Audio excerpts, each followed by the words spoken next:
From trauma to joie de vivre. How is that possible? Welcome to Post-Trauma Secrets and Decluttering, where we go behind the scene and reveal how to free yourself. Come and discover the 4 dimensions of a decluttering journey with your host, Valerie Huard. Welcome to Post-Trauma Secrets and Decluttering podcast. This is a season full of surprises.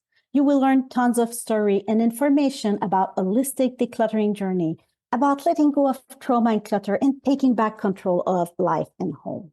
This season is particularly special because I shared a mic with one of her extraordinary students. I had a chance to witness her amazing transformation, to see her take control of her life and find peace and joy. I'm so grateful that she accepted to interview me during this season. As a church pastor, Reverend Tammy was trusted by her congregation to take care for them in their darkest moment. And as she cared for others, she was living in her own dark story. At the age of 30, she was diagnosed with post-traumatic stress disorder, or PTSD, and found coping with life's simplest task, was becoming difficult and taking more of her energy. She decided that nothing was going to take her life from her and began on a journey of recovery and created a life that is thriving. Thanks for joining us, Tammy. Thank you, Valerie. Welcome back, listeners, to another insightful episode. Last time, we had an enlightening discussion with Valerie about the intricate relationship between stress, cortisol, and the executive functions, and how managing these elements is crucial for our mental and physical well-being. Today, we are shifting gears to explore another fascinating concept that Valerie discusses in her book, Put That Stuff Down Too, and through her program, Doers Academy.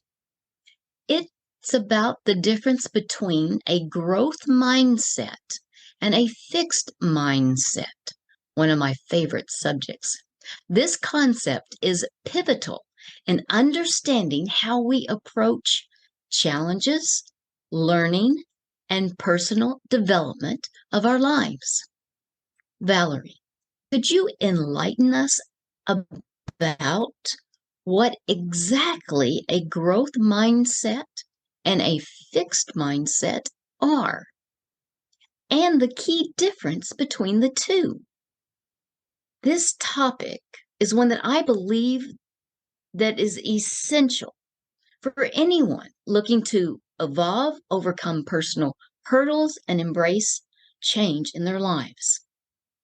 Absolutely, Tammy. The concept of growth mindset and fixed mindset, it's wonderfully brought to light by psychologist Carol Dweck. They are crucial in understanding how we view our abilities and our potential. Let's start with the fixed mindset. It is the belief that our abilities, our intelligence, and talents are just fixed threat. We have a certain amount of it, and that's it. That's the level that we have. People with a fixed mindset often think that talent alone leads to success, and effort isn't required. For instance, if someone struggles with math, they may think, I'm just not good at math, and that's never going to change. That's a fixed mindset. On the other end, a growth mindset is the belief that abilities can be developed through dedication and hard work. It's the understanding that the brain can grow and change through effort and learning. This mindset fosters a love for learning and resilience that is essential for great accomplishment. So, using the same example, someone with a growth mindset would think, I may not be good at math now, but I can improve with practice and effort. Carol Dweck's research shows that our mindset plays a significant role in our ability to learn and grow. If we believe we can develop our abilities, we're more likely to embrace challenges, persist in the face of setbacks, and see efforts as a path to mastery. In contrast, seeing our abilities as fixed can limit our potential. So the key difference lies in how we perceive our potential, as something static or as something that can be developed. This has a profound implication on how we approach learning, failure, and personal growth. It's such an interesting topic. What mindset does a person living with post-traumatic stress disorder that may go undiagnosed and untreated usually look like, and why? Okay, let's talk about the mindset of someone living with PTSD or post-traumatic stress disorder, especially if it's undiagnosed or untreated.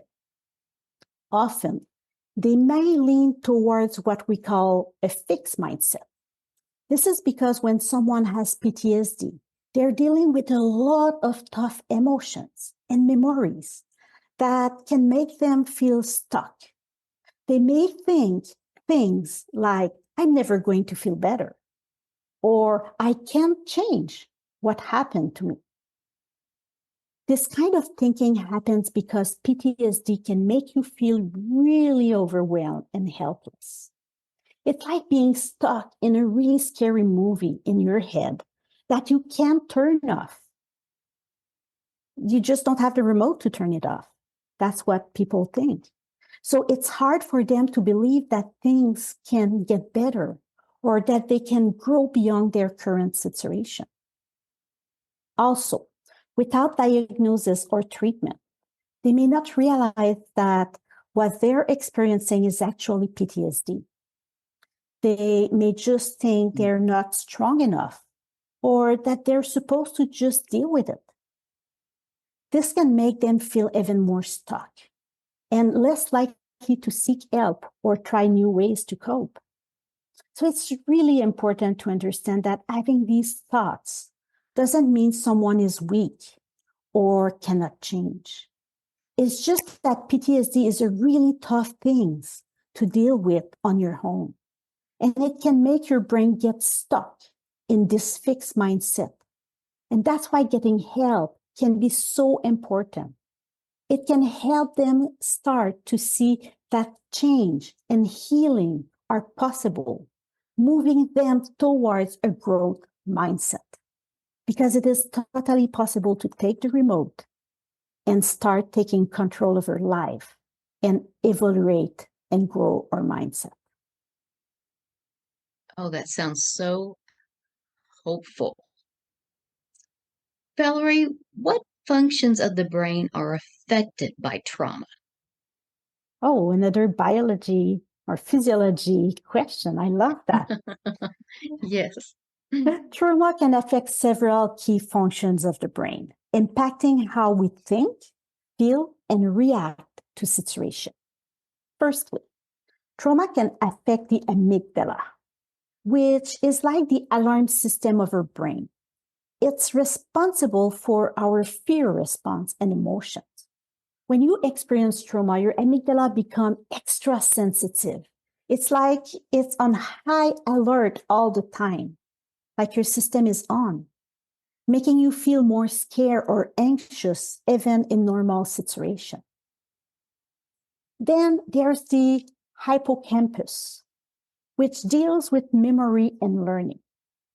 Trauma can make the hippocampus shrink a bit, making it harder to form new memories or remember things correctly. It's like having a faulty memory card that doesn't save things properly. Then the prefrontal cortex, which we found the executive functions. The executive function helps us think, make decisions, and control impulses. They also get affected. After trauma, this part of the brain can work less effectively, can be slowed down. It's like having a slower processor in your computer, making it harder to think clearly, make good choice, or control your reaction. And lastly, trauma impacts the communication system between these parts of the brain that I just described.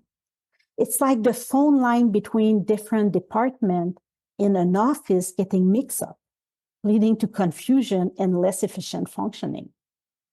So in simple terms, trauma can make your brain more sensitive to fear.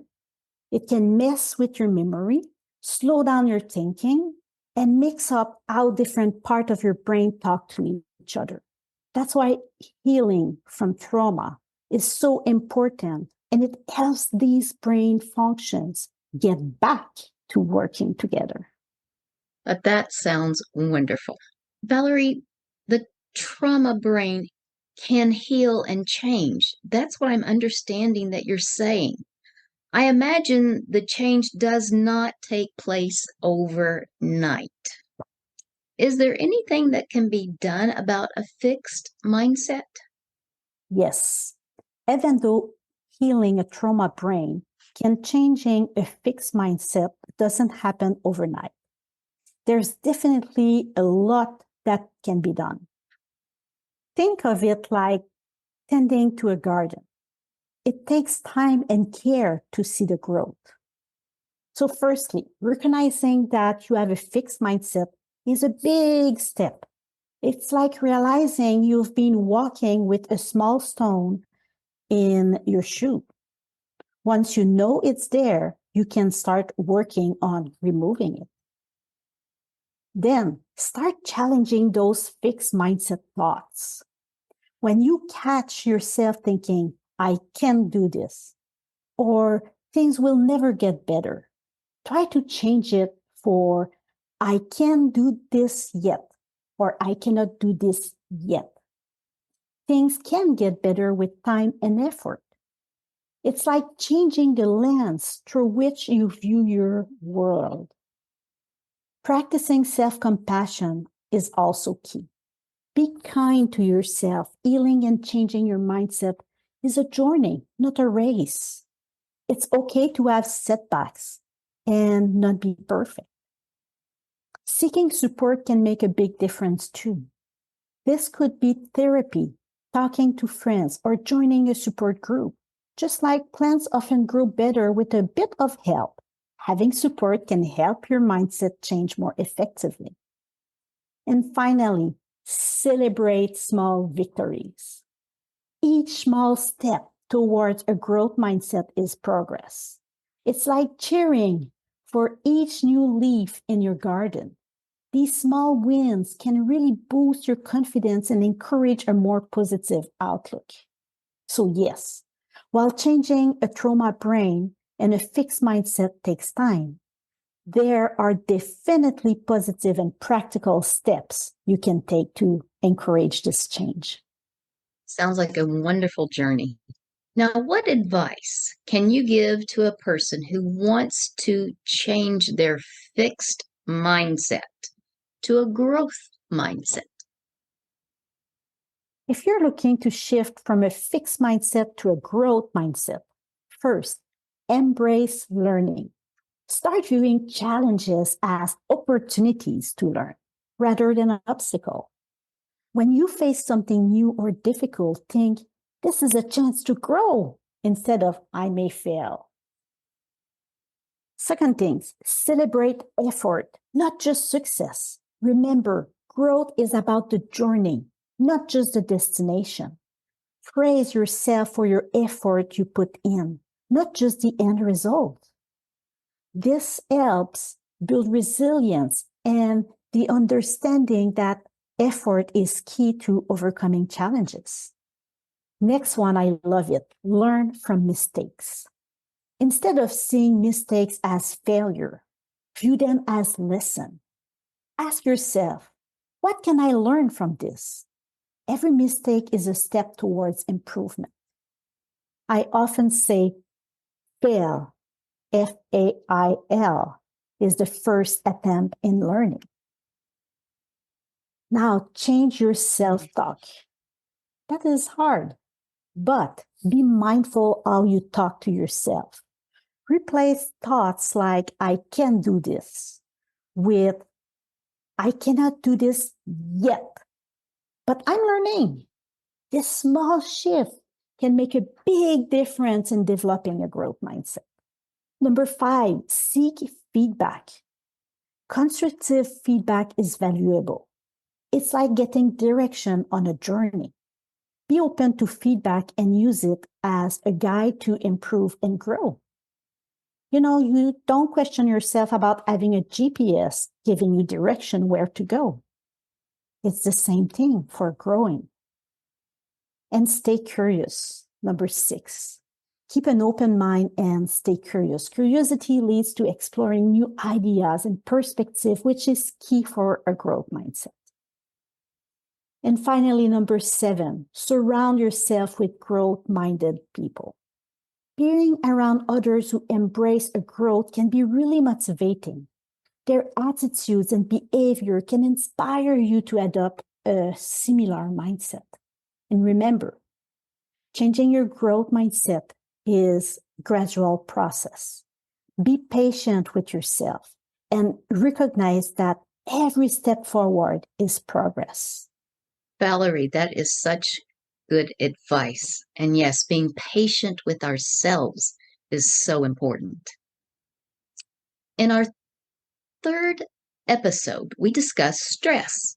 You shared with us many of the methods in the Doers Academy program that help reduce stress. I imagine as one works on changing one's mindset, one will need to know these stress reduction methods. Is there any one method that would help more than the others as one moves to a growth mindset, or does it depend on the individual which works best? Absolutely. Stress reduction methods or strategies are super important when working on changing to a growth mindset. You're right that the best method can depend on the individual, as everyone is different. But there's one method that often stands out for me: mindfulness. Mindfulness is about being present in the moment, aware of what you're feeling and thinking, but without being overwhelmed by it. It's like watching your thoughts and feeling as if they're clouds passing in the sky. You notice them, but you don't get caught up in them. Practicing mindfulness can be really helpful when shifting to a growth mindset. It helps you become more aware of your fixed mindset thoughts. When you notice those thoughts like, I can't do this, you can gently remind yourself, I'm learning how to do this. Mindfulness helps you catch those thoughts and change them. You can practice mindfulness in many, many ways, like through meditation, deep breathing, or just taking a moment to pause and notice what's around you and what you're feeling. It's a simple tool, but really powerful. And of course, different method works best for different people. So it's also about finding what works best for you. It could be exercise, journaling, talking with a friend, but mindfulness is a great starting point, and it can be combined with the other methods that I just mentioned too. Valerie, I have to say that I am very excited about that particular method myself, mindfulness. It has helped me be able to, just as you said, experience my thoughts and feelings as though they are clouds passing by, instead of that intense trauma trigger of the cortisol filling the system. It's quite a difference, and it's certainly a welcome difference.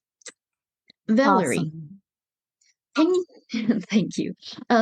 Valerie, can you share with us the importance of self-compassion as a person commits to embark on a holistic decluttering journey proposed by the Doers Academy program of Do Well?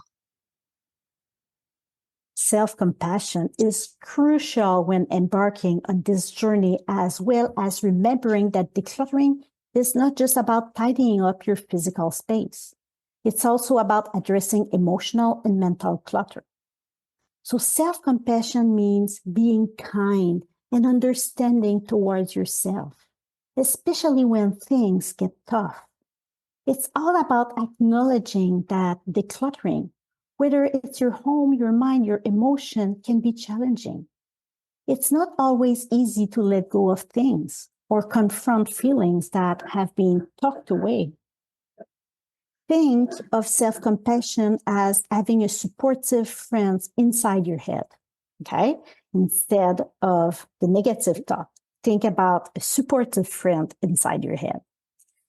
This friend encourages you when you make progress, no matter how small, and reminds you that it's okay to have setbacks. These friends understand that you're doing your best and that decluttering is a process that takes time.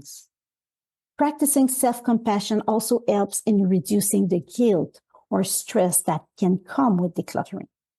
It allows you to approach the task with a more positive and patient mindset. When you're compassionate with yourself, you're more likely to be consistent and less critical or overwhelmed by the process.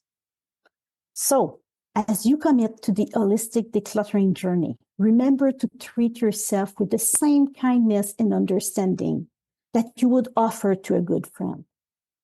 This self-compassion will not only make the journey more enjoyable, but also more successful in the long run. Wow, thank you so much, Tammy, for this engaging and insightful conversation. It's been a pleasure to share my thoughts and experiences with you and all the listeners. Your questions have been thought-provoking and have really allowed us to dive deep into the world of holistic decluttering and personal growth.